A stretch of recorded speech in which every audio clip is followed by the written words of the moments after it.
Na nikwambie William Ruto, ulikuwa unafikiria ati utanitisha mimi, ati umenitoa kwa kazi, ati nitakosa umaarufu kwa hii jamii. Mimi ndio nilikuleta hapa. Ukatanganywa na Ichung'wa ati ulijilete. Si ujilete sasa? Si ujilete? I mobilized 4 million people from this mountain to make you president. I'll mobilize 8 million people from this community to send you home. Okay, ladies and gentlemen, thank you for your great support that you are giving me on my YouTube channel. If it is your first time to watch, this is MIKEANN'S TV, and may God bless you so much, ladies and gentlemen. So today's news is about Rigathi Gachagua being in USA. Not only Rigathi Gachagua, but also Martha Karua. Those two, Martha Karua and Rigathi Gachagua, being that they were in USA, is that they sababu yao kuu ya kwenda mahali pale ni kwamba wameenda kwa ajili ya campaigns ambazo tuliona hata jana kwenye runinga, ambayo Raila Amolo Odinga akisema ya kwamba anahitaji mazungumzo ya moja kwa moja na kila moja kwenye taifa, vijana watengewe siku, wazee na hata wamama. Lakini cha kushangaza ni kwamba Rigathi Gachagua amesema ya kwamba hana muda wa mazungumzo. So watch this scenario, then I will come for more reaction, ladies and gentlemen. Thank you. Him and Raila is a hare and the fox. The two of them. What and Wajaja to you in 2027. Naye Ruto anamwambia nitakupitia NADCO report. He does not intend to do it. Ruto does not intend to pass the NADCO report because inaleta viti ya prime minister, deputy nini, na Raila atachukua hiyo kupanga serikali yake. Raila also does not intend to support him in 2027. So is the hare and the fox. Wanajifichiana tu namna hiyo kudanganya mwingine na mwingine na mwingine. So turauga andu aciere turutanaria moigwa na mahi na mahira. I am praying that they stick together. In fact, I would like Raila to stick with Ruto so that we deal with the problem of the two together once and for all. Everyone indiscriminately, all Kenyans, regardless of their place of origin in Kenya, regardless of their political. But most importantly, regardless of our tribal political position, we must recognize that we have a country that by all means we must protect. Our chief guest, the Honorable Martha Wangari Karua, the Iron Lady of the Kenyan politics, the organizers of this great occasion, and our brothers and sisters from Kenya, good evening. My bros, hi. My sis, hi. Hi, cousins. Hi, Makuza. My shemeji, hi. Thank you very much.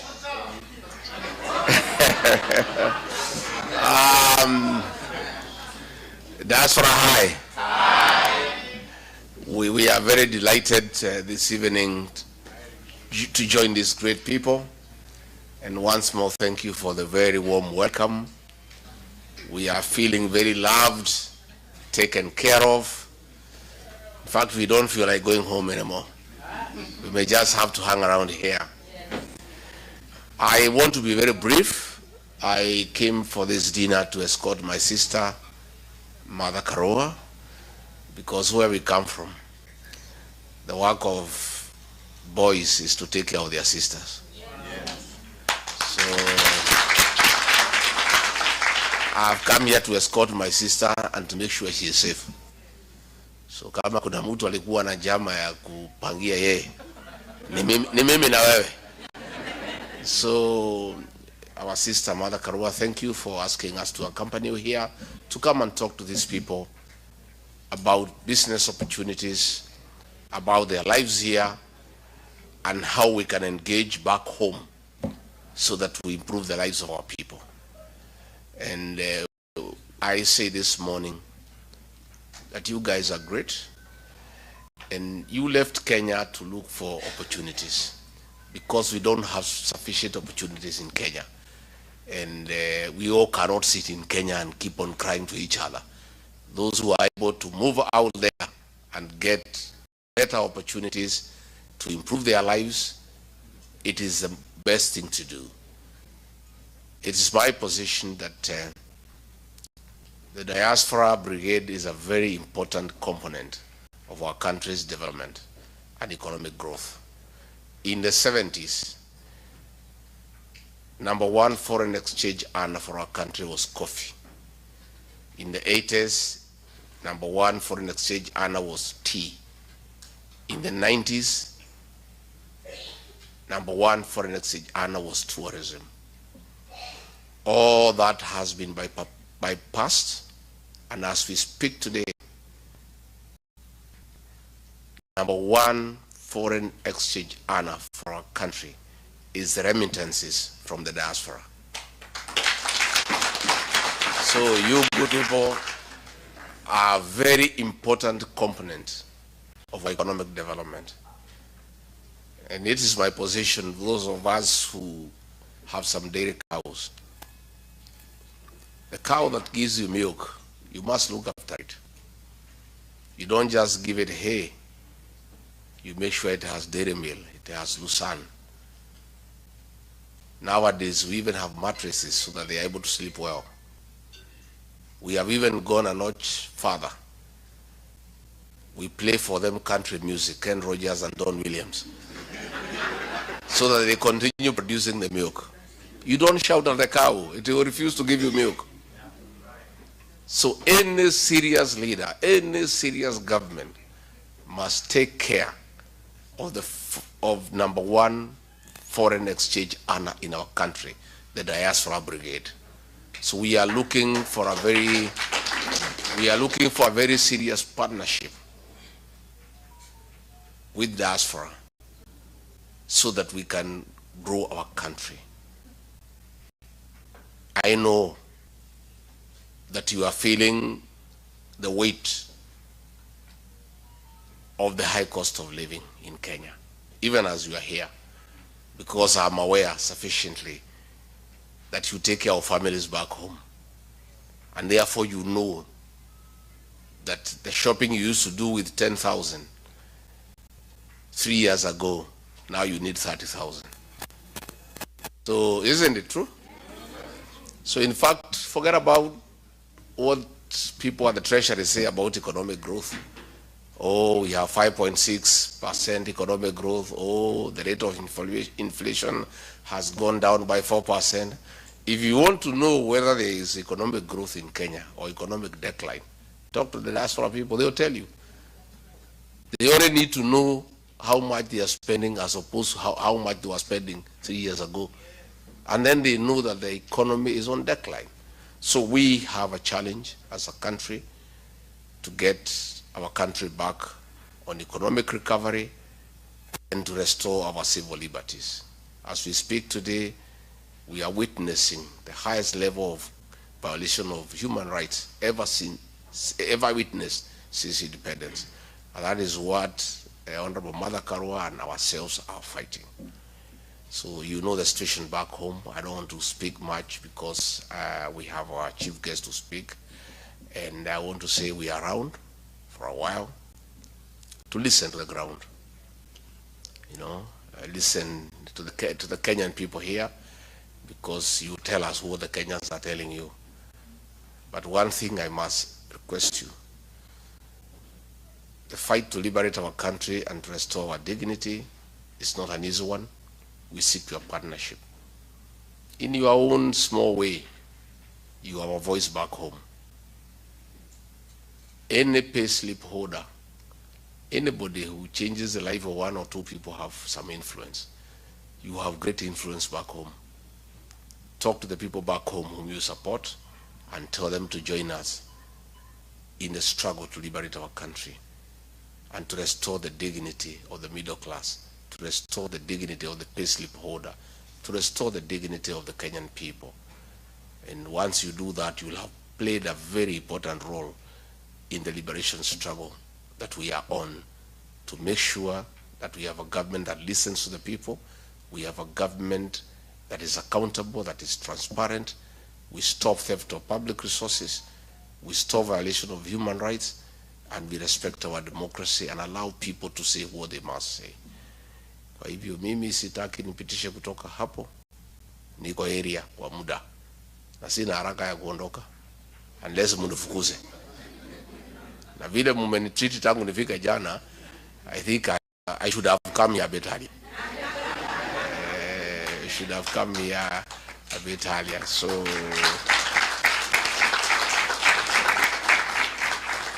tumeshukuru sana na bebetofu tukarehemu hayo wa Kenya huko.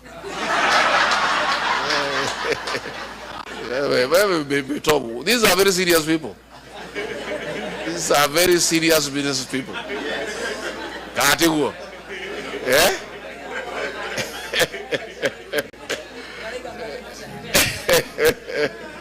And of course, our great son, Samido, has also been around here. He's a great guy. We really love his music. And you know, the other day they were trying to coerce these musicians to go and sing for them and lie to the people of Kenya that Shah is working. And I told them, you musicians, that is not your work. Your work is to sing for us so that we can sleep well. Yeah? Your work is to entertain us when we are relaxing, trying to struggle with what Kasongo has taken us through. So there is no you can be with the Kasongo and then you are coming to sing to the same people who are frustrated by Kasongo, isn't it? And these musicians, especially those from our region, 90% of their songs, and that is why we like them, are about love and relationships. Stick to that agenda. It's a good agenda. Sindio? It's about love, courtship, broken marriages, the normal things of life. As long as our artists stick to their script to sing for us the songs that we know, then they are on the right track. But we don't need musicians to come and tell us that the roads are being constructed. We can see them or not, isn't it? Do you need a musician to tell you Shah is not working? I mean, so I think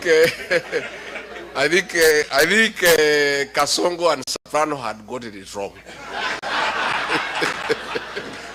You know, because they have, you know, wamejaribu kutudanganya, wameona hatusikii, wanasema watafute akina Samido watudanganya. So Samido usiangukie hiyo mtego. Kenyans are too smart to be cheated by anybody. And even musicians cannot cheat them. Wamepita hiyo kiwango. So nyinyi mtuibie mambo ya mapenzi. Na vile tutaishi pamoja, si ndio? Si ndio?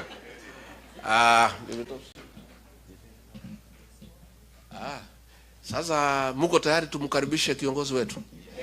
Yeah? You know, when I looked at the way things are going in Kenya and the struggle that we are having with Kasongo, I thought that I needed to go and look for my sister because she has been at it for a longer time than all of us. You know, she has really fought for the liberation of our country for many years.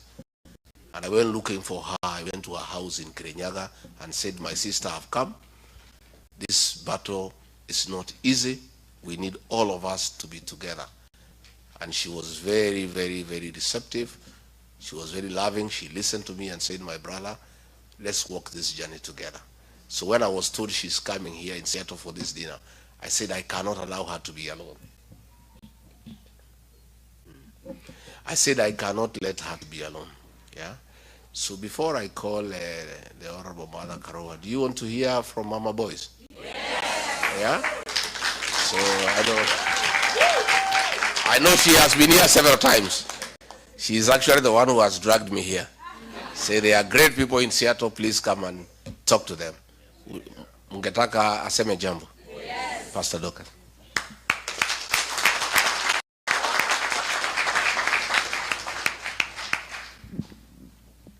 Good evening. Bwana asifiwe. Thank you very much, People's Deputy President, our bigger sister and our friend, Honorable Mother Karua, and the committee that has prepared this place, Baby Top and our son, Samido. I believe that tonight is going to be a good night, and because we don't want to take very long, he has already spoken, and our sister is about to speak for the purposes of saving time. I just want to greet my boys who are here as Mama boys. How are you? Are these women treating you right? If they are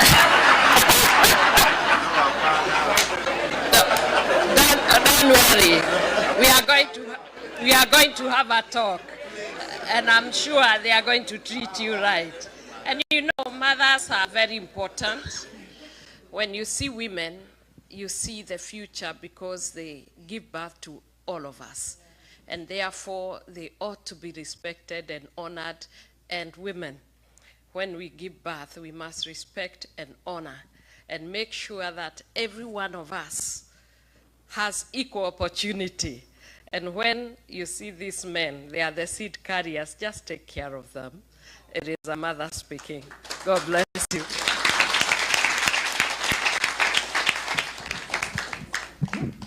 Muko tayari tumkaribishe kiongozi wetu? Yes. Mnajua ngemi? Yes. Ni ngapi ya ngapi? Aya, mutikero game. Ruabere.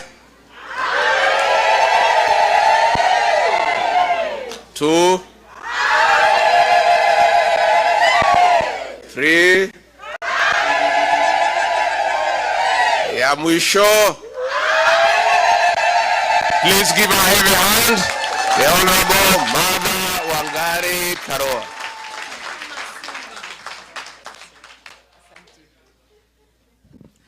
Hamjambo nyote.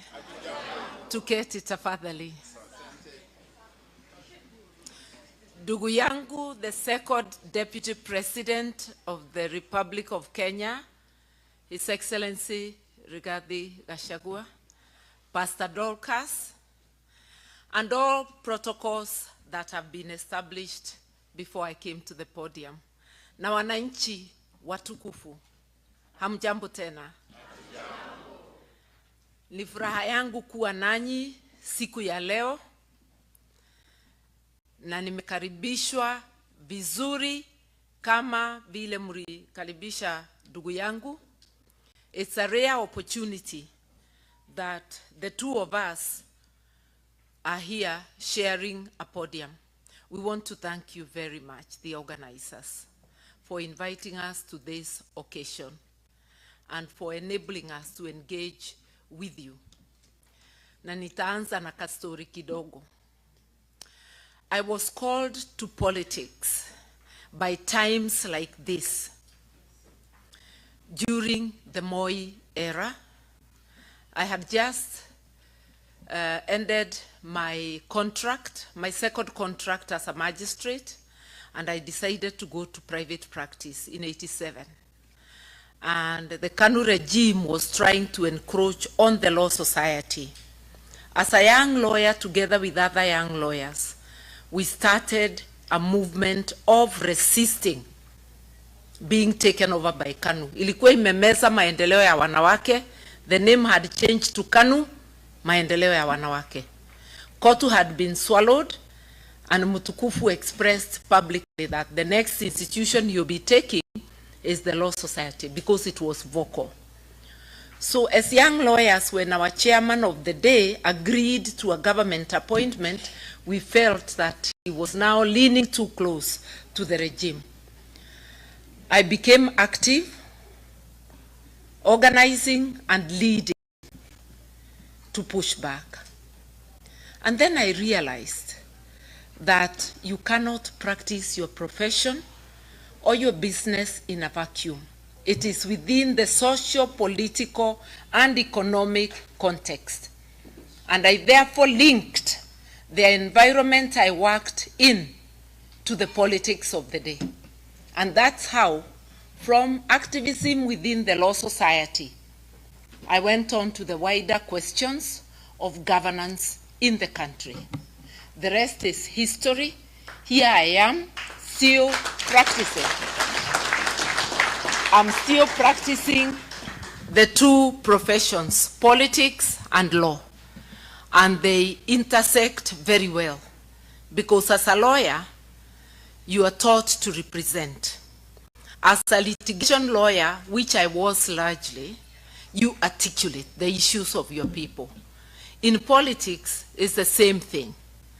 So, I don't know, it's not 30 years, it's almost 40 years. Here I am, still at it. And instead of the more dark days, we've now gone 360 degrees back to where we came from. And this is not dark days. This is total eclipse. Total eclipse.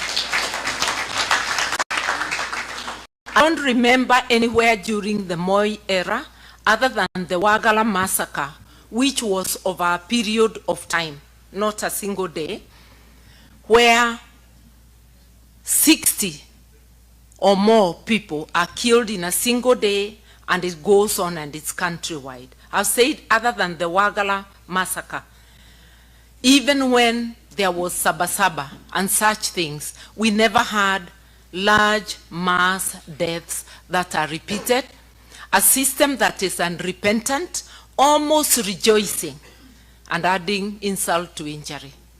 Shoot to kill. And the Mtukufu of the day echoes the words. Then when he finds the UN is complaining, is asking for accountability, he says shoot in the leg, as though you don't die when you're shot in the leg. Rex Masai was shot in the leg and he died. So many have died. A gunshot on any part of the body can actually finish you, depending on where. So asking that people be shot, unarmed people, it's a criminal offense. And this is a guy whose case at The Hague never finished because the witnesses walimalizwa. Moja kwa moja, compromised, finished, all disappeared. And some were compromised and went away. So we are saying we are living in very bad times. Moi era, we didn't have the 2010 constitution. Now we have a constitution which is so explicit and which has all but been suspended. I am happy to be talking to you because in diaspora, you actually think about Kenya. Sometimes I think that you worry more than some of the people living in the country. The questions you ask, the support you send, and like my brother has said, you are the ones subsidizing the effects of bad governance. When there was NHIF, you sent less money for treatment. With the Shah-Chief mischief, you are now the ones shouldering the burden of health. With the defunding of education, you are the ones shouldering the burden. With the irregular remittances of support money for the aged over 70, and with those who have not yet to be registered and are not being registered, you're the ones supporting your families. So you're doing a lot, and you still worry about governance. All those telephone calls, what's going on, what's happening in this and that place. So I'm talking to people who worry about Kenya, and we are asking you, word of mouth. You have more votes than in your pocket. A few of you are registered to vote. Others have not been registered because those who register are not bringing it to where you are. Sometimes you have to travel long distances. We have not, as a country, fulfilled our promise to the diaspora, a promise that is in the Constitution of Kenya.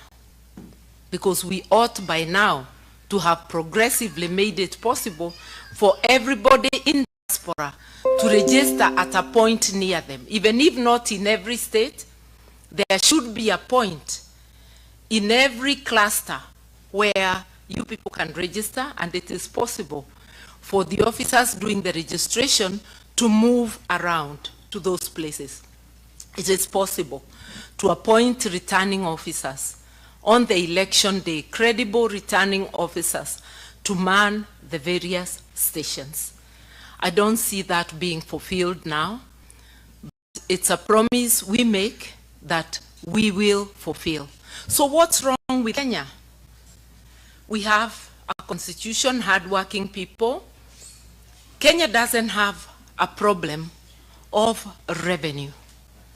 It's a problem of misapplication of that revenue, an expenditure problem, physical indiscipline, going to pamper a small ruling elite when essential services are not being attended to.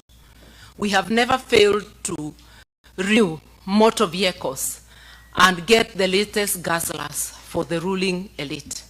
We are renovating State House with more money than a brand new, better State House can be built on. We are renovating the DP's office. We are doing things that are crazy. We are spending 4.5 billion to make Bomas of Kenya a hotel, as though it is a priority at a time we are saying we cannot afford 1 billion shillings for examinations for our children. Our priorities are upside down. In one word, what is wrong with Kenya is governance.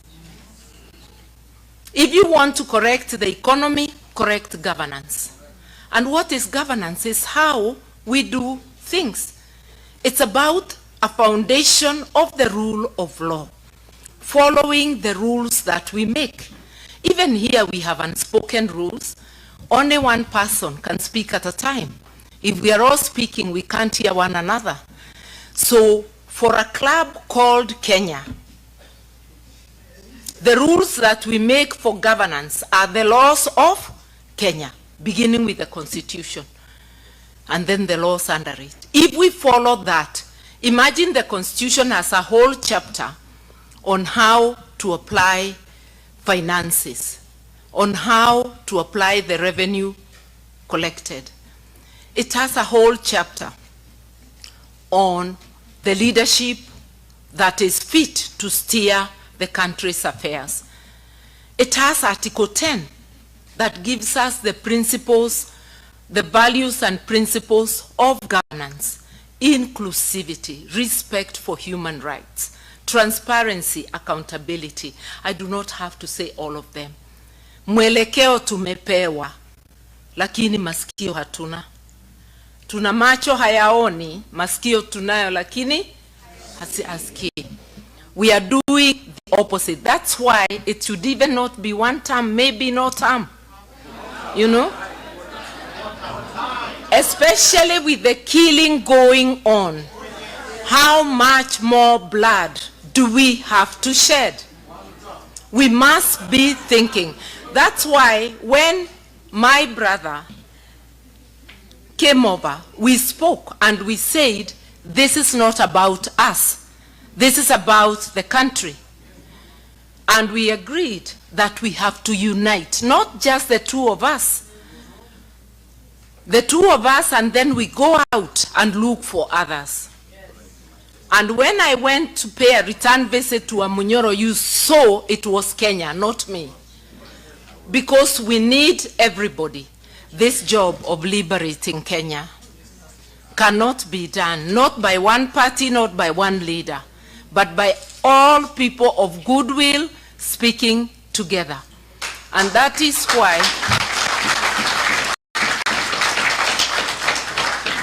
why in the People's Liberation Party, the clarion call is unite, liberate. Without unity of purpose, you cannot liberate. We have unity of purpose. And that unity of purpose has given Kenyans hope. Ile shimo tuko, people are beginning to lose hope. But the moment they have seen a coming together, na hatujajaza, the doors are open for more to come in. People have seen hope. that hope is represented in the manner they are coming out where the united opposition goes. It tells you people are eager. They keep telling us, you got to stick together, because that's where the hope lies. With a thieving person in charge, with the person who does not care about rules, you have to have a flood of votes to overcome. We are telling him, hata Kasongo mwenyewe akiwa the chair of IEBC bado tutambwaga. You see?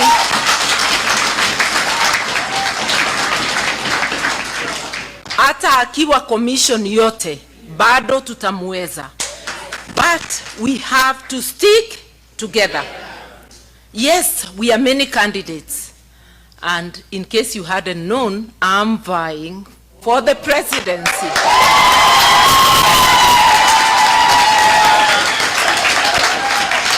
I said, I'm done with running mate business, having finished that era in 2022. But I am also ready if, in the unlikely event, another person is chosen as a candidate, I will subordinate my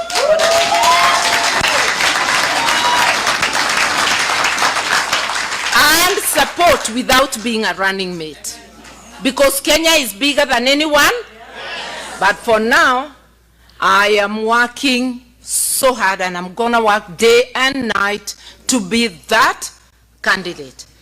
But with in mind that Kenya is bigger than any one of us. Because if the whole problem is governance is about rule of law, I think I got those qualifications. I think I have lived that upholding the rule of law and good governance.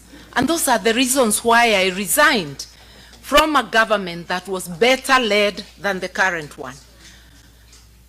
From a cabinet position in the Kibaki government, leaving money, power, and privilege, but going with a lighter burden on my shoulders, feeling I am not doing what I should not be doing for the people.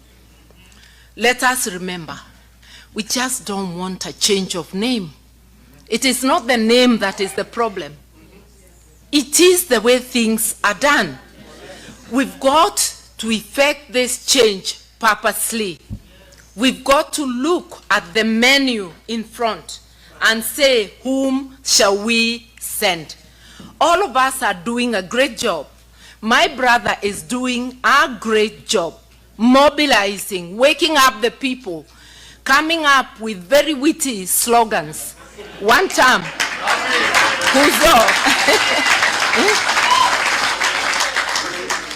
from insider knowledge, he's delivering sucker punches.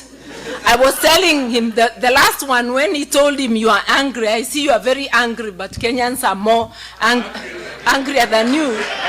That was a knockout punch. And each one of my other brothers, everybody has something useful they are doing, something unique.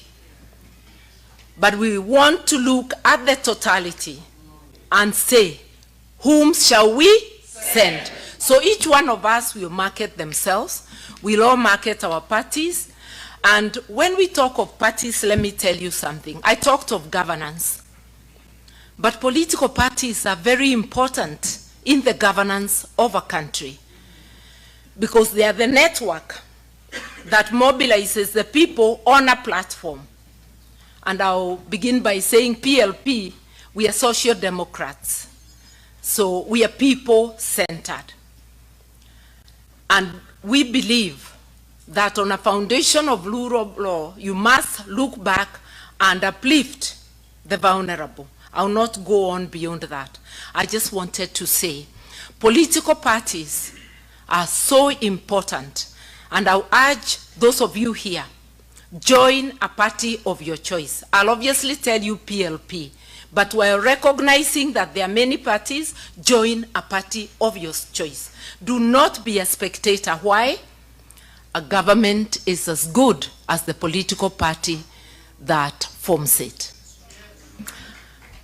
A political party that has no governance, has no structures, a political party that adopts corruption as one of their ways, a political party that has authoritarianism will get a government just like it.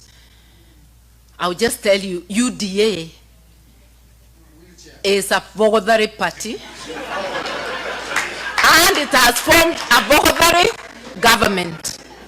I'll give you a contra, and the same it was with KANU, by the way, and other parties which I will not mention because they were run by friends.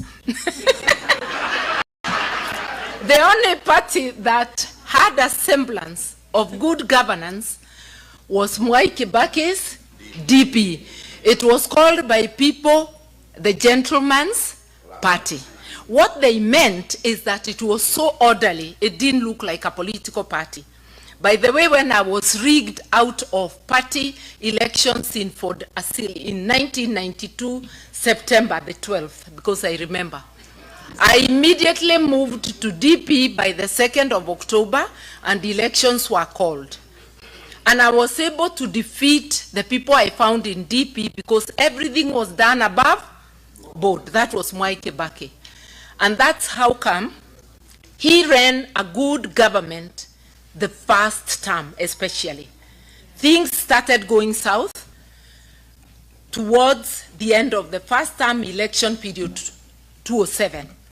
And then when we got the grand coalition, or was it grand corruption government, that, you know, I'm telling you from insider, the way now Rigi can speak to you as an insider, you know, he delivers truths from knowledge. Like I remember about a year ago, or 2 years ago,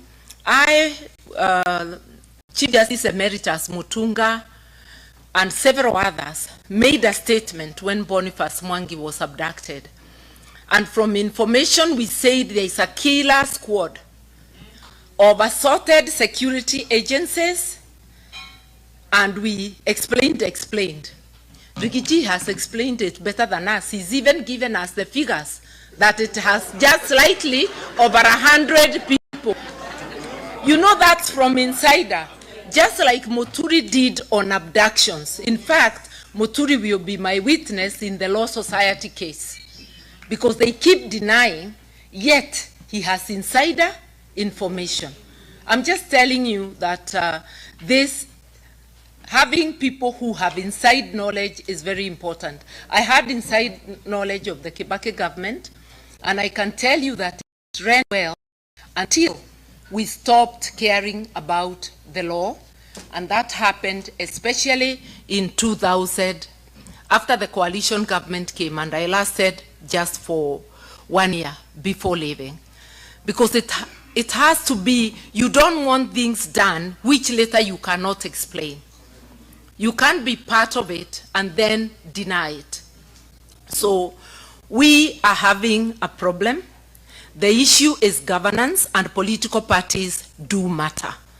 Kindly, you can make that party you join a party that is well run by speaking out. You can make sure that that party has good policies by impacting on the policies. You can also support that party through donations. And when many people support, you do not have to spoil your budget. You just give the little money you could have. You forgo your coffee for a day, and you give that small donation. Help us get Kenyans to know that parties should be given, not giving out. You know, we've got to get away from that handout culture. Help us through word of mouth for people to know. And those who do not have money, you still can give. Give your time. It is money. Volunteer in cash and in kind, and through word of mouth. So I want to say that there's a lot you can do. There's a lot you're doing. We still expect so much of you. We are going to build Kenya together, And please, please link political parties with governance. If we don't do that, I could list parties that are large but have bad governance, that even if they were to go in, they will go in limping. We have to be ready. What changes do we want? We have to focus on institutions. Imagine the three arms of government are the worst in terms of governance. The judiciary, even about using money in a reckless manner. If you check how they are doing their buildings and all that. If you go to the executive, worst. You go to parliament, terrible. Those who want to be members of parliament, those who want to join politics and be leaders, let it be a calling to serve. These days, parliament is a glamour job. It has 6 figures, not like the 5,000 I got as salary in 1993. Together with Marupurupu ilikuwa 19,000. My politics was being supported by my legal office, by my practice. Today it's a glamour job. People are coming for the money, but abandoning the job. When they get there, they become tenderpreneurs. For parliament, they become national tenderpreneurs. Instead of going to parliament, there's no quorum on any day. They are going to check on their tenders. The MCAs are doing so at the county level. The MPs are busy nibbling at CDF, you see? And the senators are just salivating. So now, they have no money. So now they're asking for money to be able to oversight. That's why you have a salary. Even this thing of allowance, when you pay good money, you should stop allowance because it's double payment. We will have to restructure salaries. Restructure in such a way that even when a civil servant goes to a workshop, they are not paid money. You are still at work. We have monetized everything. Our God has become money.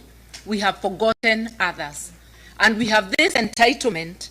Those who are in office think that more should come to them, even when their brothers are starving. That is not good governance. Let's think about it. You can help us. You can help us prepare for the changes, because change is coming, mind you. Change is coming. Yeah. And we must do it together. I want to leave time for questions. There are many things I could tell you, but I'll give you 5 things that we are focusing on in PLP, the 5 pillars. One of them is rule of law, because if we do not have rule of law, if we do not kill impunity by real-time enforcement, by ensuring the law applies to everyone across the board, then all that we'll be doing will go to waste. Our wish for better governance will be zero. You see, it will be useless. Number 2, it is the economy. On that foundation of the rule of law, an economy that works for everyone. Taxation should never be a punishment. It's a contribution for the services you get. And one of the principles of taxation is to tax people what they can afford. You cannot tax people until working people can no longer feed their children, can no longer take their children to school, are having their houses repossessed and their cars. That is not taxation, that's extraction. And the last time we had extractive regimes that were unapologetic was the colonial era. We do not want an extractive regime. We want taxes people can afford. Abolishing the housing levy and any other punitive tax. Without going into details, also ensuring that Article 43 on basic needs is implemented. That people have access to education, universal access to education, and universal access to health in all public institutions. We can afford it, we just have to seal the leakages. If you see the money we lose every day to corruption and every year, we don't even need all of it to give those services. And also start by using the money already allocated well, because all these institutions, the schools, the hospitals, there are leakages you cannot imagine. Investing in agriculture. Why should we stay hungry and we have arable land?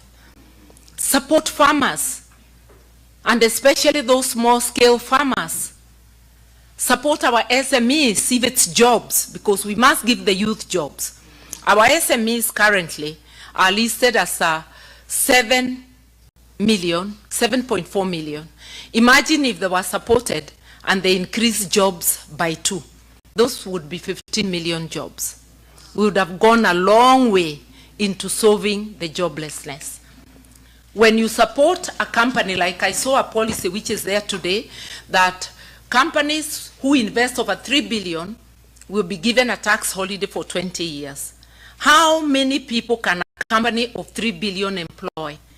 If you gave those holidays or consideration to SME sector only, you are most dependable. Even when they close, they will still open again. They go nowhere, and their money circulates in Kenya. A foreign company, their money goes where? I don't want to talk too much about it. I just wanted you to know the areas we are looking at and much more. May God bless you. May you support us, and may you support me to take Kenya to the next level. Asanteni.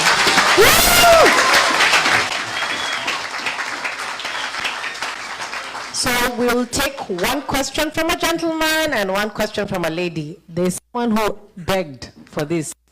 Please.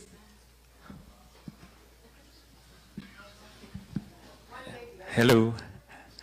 One time. Thank you so much, first of all, Mother Karua, Honorable Mother Karua, for our wonderful speech you've given us, and also Honorable Deputy Rigathi Gachagua, and everybody that is here, and especially the group that have arranged here.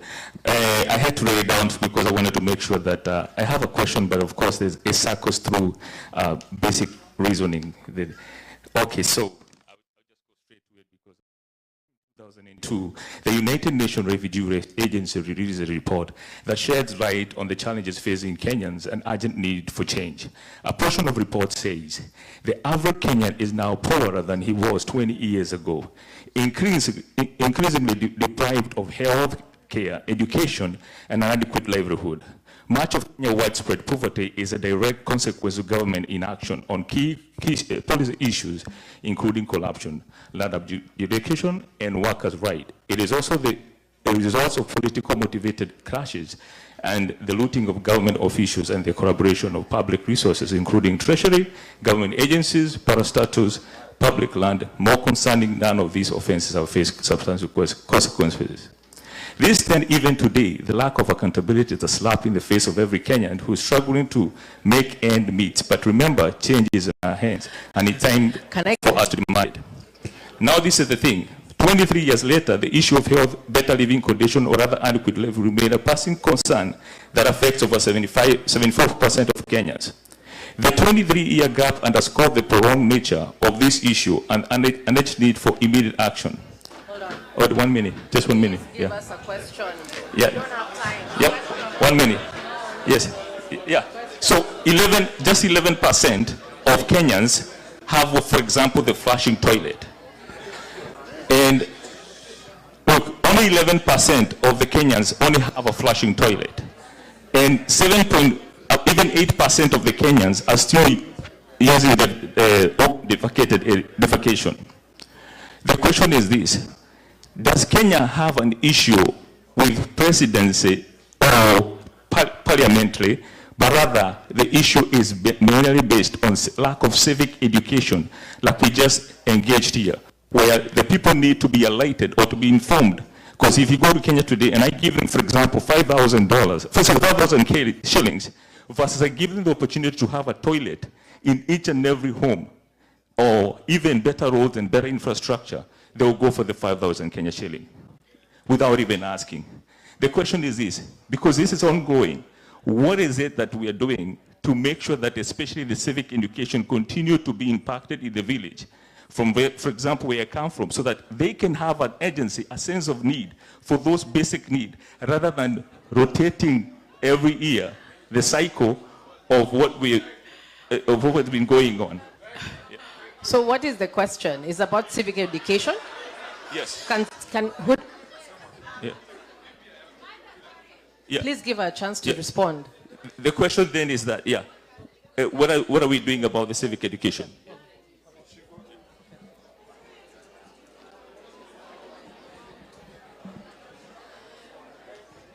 I have allocated the question to myself.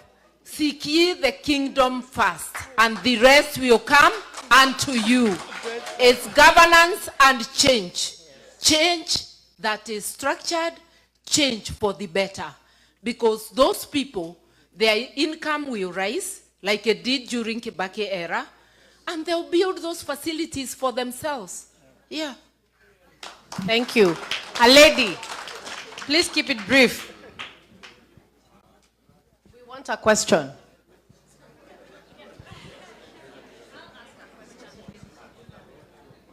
Good evening, everyone.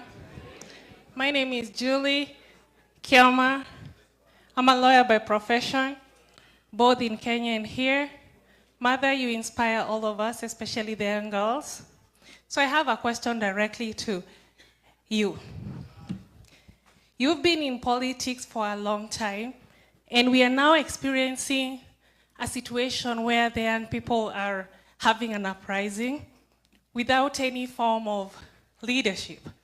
So my question as an elder in politics and both as an advocate, how can we leverage the young people and make sure that they are not constantly maimed, killed, and also some of them disappearing? How can we leverage the political wind that we are seeing among the young generation? Yes, I love that question. What can we do as diaspora to support our Gen Z in changing our country? Encourage those who feel the calling to vie for seats. And it's not all about age, because we have seen young people who are not up to it, just like old people, but capable young people who have shown leadership of integrity. Actually, the young should be a majority in any government, and I'm happy that both the DCP, PLP are all mentoring young people. We too were mentored. Mentorship is not just an academy. It's by what you see people do, what you see them, hear them say. We are doing the best we can, and we are ready for that intergenerational talk and handover. But the handover will not be that I stop vying so that a Gen Z can vie. In my days as a youth, I wrestled an old man, my father, out of the seat. So I'm inviting Gen Z to also wrestle me out of this one. Wakuje to compete. But because I feel that I still got something this time around, but there is room for serious mentorship. And in PLP, we have introduced a clause which I borrowed from a party, the ACT Wazalendo of Tanzania. We have a term limit for the party leader, so I will not be eligible for the next party elections. It's a way of forcing mentorship for others to take over. Yeah. I'm going to take one last question. I have a question to the principals. If Kenya is burning and KK administration reaches out to both of you, what would be the irreducible minimum to work with KK government for the sake of the country?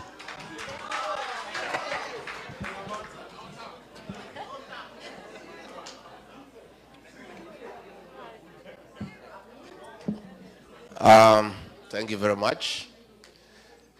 We have had that line of thought, Raila Odinga. We're asking the people of Kenya, You want me and down with somebody who has killed our young children? What we are saying is, it's not possible to have any dialogue with William Ruto because the guy is a pathological liar. We are actually even having doubts. We are having doubts whether his real name is William Ruto. So, and let me say this. Let me say this. That line of thinking about dialogue is being brought by Raila. Raila is totally irrelevant in the Kenyan political discourse. Because every election cycle, he loses, he finds his way into government. He wants to be in government, but he doesn't want responsibility. Yeah? He is there, but somebody else takes the flak. Right now, he finds things are too hot for William Ruto. He is trying to distance himself. But if he was a patriotic Kenyan, and he meant well for our country, he would disengage from Kasongo. But he is talking when his mouth is full. You know? And, they're called table manners. So what we are saying is, and it's very clear, I was saying this morning, forget about him. The support he had across the country is gone. The Kamba nation used to support him, they are not there. The Gusii nation, they are not there. The Luhya nation, they are not there. The Maasai, they are not there. The Mombasa, they are not there. Again, the Gen Z who are going to determine the next election do not want to hear his name because he betrayed them, and on their blood, he negotiated his way into government. The payslip holders who are suffering because of excessive taxation and bad governance don't want anything to do with him because he is supporting the government that is really, really humiliating them and making life impossible for them. So we are saying the dialogue that we need is in the ballot box in 2027. That's where we need to sort out this question once and for all. And I think it's good. We cannot keep on having situations and people talk. You know, Raila has been in every dialogue, but the problems of Kenya do not end. I think what we need is transformative leadership. And I think it is time we just persevere for 2 years and sort out this matter once and for all. Si ndio? Wanaume na wanawake waonane. So that hii maneno ifanye nini? Iishe, so that we are able to move forward. So my brother, if there is any talk with William Ruto, I am not available. Yeah? And I am sure my sister here, when I say one term, she has a problem with it, she wants no term. So I don't think she's also available. And therefore, I think let's agree we have a problem, and let us not try to fix it with half measures. I don't think the Kenyan problem is talking to William Ruto. Because even if what you agree, it will be a lie, I can tell you. So there is nothing that we can discuss with him because it cannot work.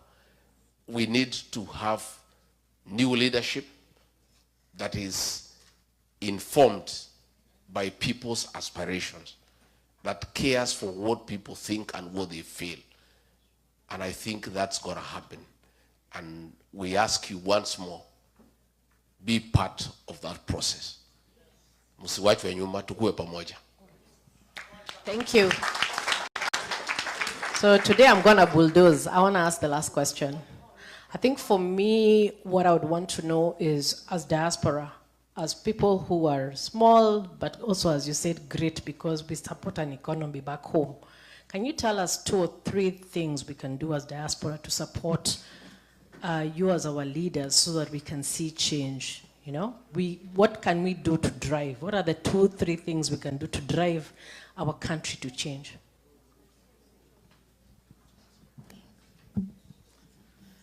We said, be part of the political movement in Kenya, contribute to policies, contribute to mobilizing the people through word of mouth, and contribute to building the political parties through cash donations. However small, haba na haba, hujaza kibaba. When it's done by a majority, it's easy, it's painless. And that is the culture we want to build back home. We have started it, but you will help us a great deal by reinforcing it, word of mouth. And any other way you think you can support, please support. But whatever party you join, please be active by sending in your ideas on things that come up. We do not seek to lead because we have a monopoly of ideas. We lead better when we involve more people and use all the human resources available.